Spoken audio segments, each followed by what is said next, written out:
योगी आदित्यनाथ, श्री योगी आदित्यनाथ। अध्यक्ष महोदय, अध्यक्ष महोदय,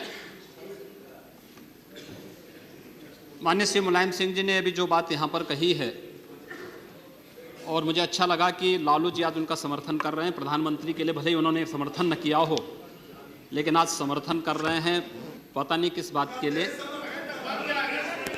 लेकिन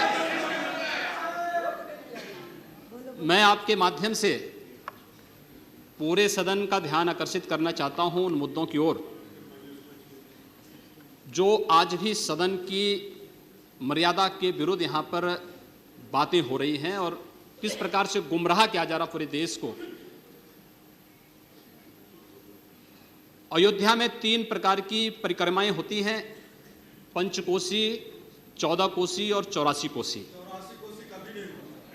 और महोदया, उसी परंपरा के अनुसार 84 कोसी परिक्रमा देश के संतों ने प्रयागराज महाकुंभ के अवसर पर 10,000 संतों ने वहां पर तय किया था और उसी के अनुसार परिक्रमा का यात्रा का कार्यक्रम तय हुआ था। महोदया, मैं स्पष्ट कर देना चाहता हूं कि अयोध्या में श्री राम जन्मभूमि, जिस पर माननीय उच्चतम न्यायालय ने इलाहाबाद उच्च न्यायालय की खंडपीठ के निर्णय के बाद स्थगनादेश दिया है, उससे 25-30 किलोमीटर दूर बस्ती जनपद के मखोड़ा नामक स्थान से, जहां पर महाराज दशरथ ने पुत्रेष्टि यज्ञ किया था, उस स्थान से इस परिक्रमा यात्रा को प्रारंभ होना था और विशुद्ध धार्मिक यात्रा थी।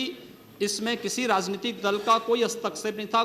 बिल्कुल 200-250 संतों को इस यात्रा में चलना था और 13 सितंबर तक ये 20 दिन की यात्रा है।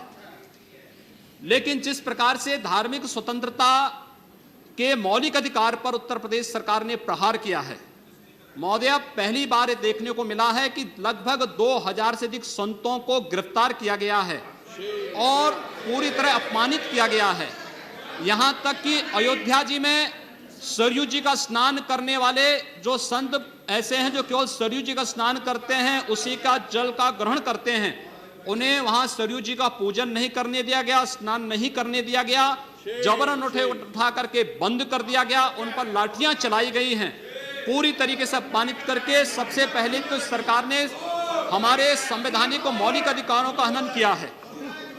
दूसरा, जहां तक स्थगन आदेश की बात है, मैं याद दिलाना चाहूंगा, इस देश के अंदर सेकुलरिज्म के नाम पर राजनीति करने वाले उन सभी दलों को 1994 में कांग्रेस नेतृत्व की ही सरकार ने सुप्रीम कोर्ट में एक शपथ पत्र दिया था और ये कहा था कि अगर तय हो जाएगा कि अयोध्या में विवादित जो ढांचा था वह ढांचा किसी हिंदू मंदिर या स्मारक को तोड़ करके बनाया गया है, तो हिंदू भावनाओं के अनुरूप कार्य होगा। आखिर यह साबित हो चुका है।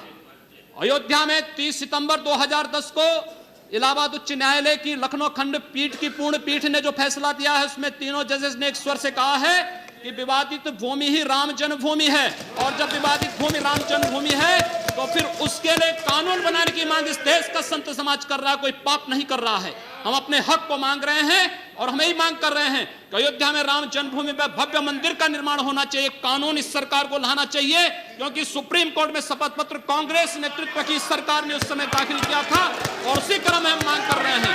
और संतों को उनके हकों से वंचित किया जा रहा है, उनके धार्मिक यात्रा को प्रतिबंधित किया जा रहा है, उन्हें अपमानित किया जा रहा है। और किस समाजवाद की बात मुलायम सिंह जी कर रहे हैं, किस संविधान की बात कर रहे हैं? ये समाजवाद है। स्वयं राष्ट्रीय अध्यक्ष हैं, इनके 2 भाई महासचिव हैं, इनका पुत्र प्रदेश अध्यक्ष है। कौन से समाजवाद की बात करते हैं? परिवारवाद की बात करते हैं। बेवकूफ बना रहे देश को, ये केवल देश को बेवकूफ बनाने का कार्य कर रहे हैं और बेवकूफ बना करके समाजवाद के नाम पर समाज को बेवकूफ बना करके सेकुलरिज्म की ध्वजियां उड़ा रहे हैं। 30 दंगे उत्तर प्रदेश के अंदर हो चुके हैं महोदय, 1 वर्ष में 30 बड़े-बड़े दंगे। हर दंगे में हिंदू प्रताड़ित हुआ है, हिंदू जेल में बंद हुआ है और ये सरकार परंपरा की बात करती है। किस परंपरा की बात इस सरकार कर रही है? कि आतंकवादियों के खिलाफ दायर मुकदमों को वापस लेना कौन सी परंपरा का हिस्सा है? ये सरकार उत्तर प्रदेश के अंदर जिस प्रकार से सरकारी जमीनों को कब्रिस्तान के नाम पर आवंटित कर रहा है, कौन सी परंपरा का हिस्सा है? जिस प्रकार से वहां के वहां के गरीबों, वहां के पिछड़ी जाति, वहां के अनुसूचित जाति के हकों पर डकैती डला करके यह सरकार जिस प्रकार से जंगल राज कायम की उत्तर प्रदेश के अंदर, आखिर वो किस परंपरा का हिस्सा है। और इसीलिए मैं आज के इस माध्यम से आपसे अनुरोध करना चाहूंगा, उत्तर प्रदेश सरकार ने उत्तर प्रदेश के अंदर हमारी धार्मिक भावनाओं का अपमान किया है, संतों को अपमानित किया है। इस सरकार को रहने का अधिकार नहीं होना चाहिए, इसे तत्काल बर्खास्त किया जाना चाहिए। आपसे मैं ये अनुरोध करूंगा कि भारत सरकार से मैं ये मांग करूंगा, ये सरकार लड़ाने का कार्य कर रही है, यह केवल मुस्लिम जिहादी आतंकवाद को प्रश्रय दे करके हिंदुओं को अपमानित करके संतों का अपमान करना चाहती है। और इसीलिए 84 कोसी परिक्रमा को इसने रोका है।